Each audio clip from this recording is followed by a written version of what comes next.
No, furries don't usually identify as the animal that their persona is. And there are probably some other things that you've heard about furries that just aren't true. And so I wanted to make this video to hopefully clear up some of the air about it and just give you a better idea of how furries actually are. This is Debunking Furry Myths, Part 1. So I asked my patrons to send me in a whole bunch of stuff that they've heard about the fandom that ended up either not being true or that they're just curious about, and I have a few things myself. The first one here is from my own experience, and it is one that a lot of you guys have probably heard before too, and it's, do furries really identify as the animals that their personas are based on? And usually the answer is no. There are people who are often in the fandom that do identify with the animals that they pick for their personas, but typically these are people that fall under the Otherkin or Therian umbrella. With Therian specifically, it's usually a much more deeply spiritual sort of connection with the animal than how furries are, and although there is some overlap, they are different things. If you're interested in learning more about Therians, I do have a short video about them, and it's kind of a bit out of the scope of this video, but in short, no, furries generally are not identifying as their personas in a very literal sense. That doesn't mean that they can't, and it also doesn't mean that there's anything wrong with that per se.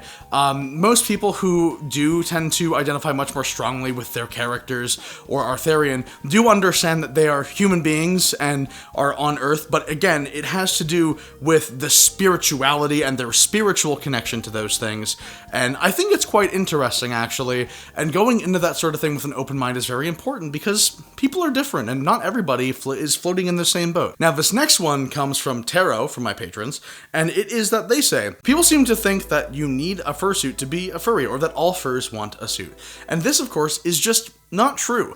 I myself have several friends that do think fursuits are cool, but have no interest in getting one themselves for various reasons. Sometimes it's health related, and sometimes it's just due to a lack of interest. And furthermore, I think that basically gatekeeping the fandom and being like, you need a fursuit to be a furry is not only just wrong and untrue, but it's not going to be helpful to new furries, and it kind of sells the wrong idea of how the fandom actually operates. Because the reality is, as I'm sure many of you guys know, the fandom is a wonderful and diverse space where people from all walks of life are able to come together and share a common interest. The fandom is less a fandom and more a much wider community, and separating people based on whether they have a fursuit or not is not only unproductive and not what most furries want to do, but can actively cause harm and sets a really bad standard for people. Overall, you're gonna find that most furries don't care whether you have a suit or not, and the majority of furries definitely don't have fursuits. They're not as common as social media might make it seem. So if you're like, I want to be a furry, but I'm not sure if I can do it because I don't have a fursuit, don't worry. Although I have a fursuit and a lot of my friends have fursuits, we don't represent the majority of the fandom. Most people don't have suits and aren't even interested in them. So no, furries are not defined by fursuits, they're just a really big part of the fandom. Myth number 2, pointed out by Elect Magpulse, the furry fandom is tiny. And this would have been true even 10 years ago or 15 years ago, but the reality is that the fandom really isn't small anymore. It's become a much, much bigger space on the internet, and with that, there have been goods and bads. I have seen a lot of discussion on the internet on places like Twitter and Blue Sky of people talking about whether the fandom should be a small space or a big space, and I think at the end of the day, we don't really have too much power in the decision of that, and the reality for that is really simple. The fandom is not really run by anyone in particular, and that includes the YouTubers or content creators that a lot of people associate with the fandom. Ultimately, we don't have any power over how the fandom evolves or changes over time, and what we need to remember at the core of it is that this is a space where people from everywhere, like I was saying before, are able to come together, and understanding that because of the acceptance and kindness that the fandom tends to foster for a lot of people, there are lots of people that are also suffering in other areas of their life that look for comfort in the furry fandom. It's become a space for people to come together and put aside any differences they may have to be nice and excited and share something that they really like with each other. The fandom has gotten really big. There are so many furry animators and creators and people that make fursuits and crafts and videos that understanding that it's not as small as it used to be and accepting that is really important to really understanding it. And there's nothing wrong with that. Ryder says that when I joined the fandom, I thought that public suiting or being a furry in public would make you get harassed and bullied frequently. But in reality, people are actually quite nice and accepting, and this mirrors the kind of experience that I have had shooting in public pretty much since I first got into the fandom. On occasion, you'll get somebody hollering at you, being like, "Oh my god, furry, lol." I've gotten that quite a few times, actually, people being like, "Ew, furry, cringe." But the reality is that the vast majority of people, most likely, more than 99%, at least if you're a Canadian or an American, or in most of Europe, it's going to be positive experiences. People are usually much more curious about furries than they are hateful or negative or wanting to harass. Really, people see these really intricate, colorful animal costumes and get really excited because it's not something you see every day. And the majority of people are not chronically online and full of hatred for X and Y person. Although a lot of us who frequent social media are used to seeing a lot of hatred and negativity, the reality is that that's not how the world really is most of the time. Again, at least here in Canada and the States. I can't talk for everywhere else. I don't live everywhere else. But me and most of my friends have experienced that people are generally really excited to see furries in person.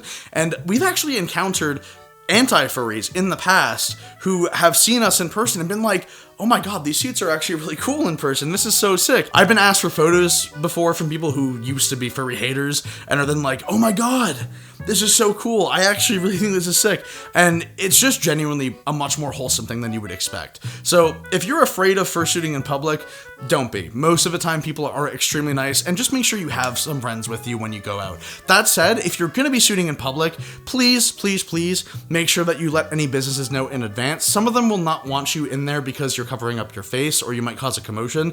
Just let them know. The worst thing that can happen is they say, "Hey, we'd prefer if you didn't do that," and then you just go somewhere else. It's really not that hard, and it makes it easier for everyone involved. By the way, if you're liking this shirt, consider checking out my merch store at ivycomb.store. It's the best way to support the videos and the content, and you know, you can get some cool swag out of it. We've got lots of jackets, shirts, and we have plushies on the way soon alongside my vinyl records. There's a whole bunch of stuff and probably something for everybody, so ivycomb.store, check out the designs. Back to the video. Kaiboon says, "I thought you had to have a fursona as your primary identity to be considered a furry." And that's just not true. There are plenty of furries who choose to represent themselves online through things that are not their fursonas. That can be anything from, I don't know, a logo, like Ivycomb Music, or it can be your human character or a video game character you really like, or just not a character at all. It could be you. There are lots of people who don't actively go out of their way to present themselves as a furry, but that doesn't mean that they're not furries or that they're not a part of the fandom. That's the beauty of the fandom, is that it is not an all-encompassing identity shift for you to be a part of it. What really matters is that you enjoy it and it's something that you are interested in. Being a furry is not solely identifying as one. It's about loving and sharing your love for anthropomorphic creatures and just engaging in a variety of different art forms and media, and that's what makes it so great, is that there's not really a barrier to entry and you don't need to engulf yourself in it in order to be a part of it. The final myth here for episode 1 that I want to highlight is from Mugu. I found out it's actually not common to have a lot of characters and use/appreciate every single one of them. A lot of people generally have under 20 OCs and sometimes don't even want them all. And this is very true. Now, any of you guys who have been following me for a while know that I absolutely love characters, and I have over 100 of them. And over 30 of them are ones I consider to be fursonas or important representations of me. That said, that doesn't mean that all of those characters are the norm for most people. The majority of my friends have between like 1 and 5 characters, and a few of my friends have just 1, but I'm just a weirdo that loves having a ton of characters.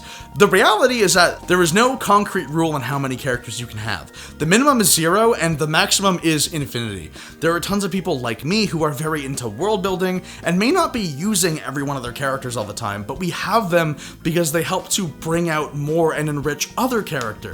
There are so many layers to things like world building that having 1 or 2 characters just might not be enough for you, and that's why, for me at least, I have so many characters. It's because I'm building a vast world, and it's just something that I'm genuinely really passionate about. And also, as I've talked about before, I am a system with diagnosed dissociative identity disorder, and having a whole bunch of personas is something that actually helps me to compartmentalize my brain, and that's something for an entirely separate video. I've made one in the past, which is right here, but I want to make another one at some point. Basically, even if you don't have a character yet, you can still consider yourself a furry if you want to be one.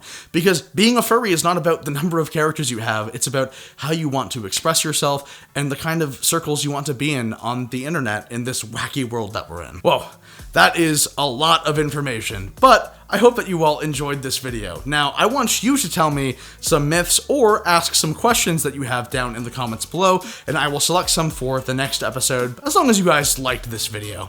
Make sure that you guys go check out the Discord server at discord.gg/ivy, and I want to say a big thank you to all of my Patreon members right here for supporting the content. Thank you so much, and I'll see you all in the next video.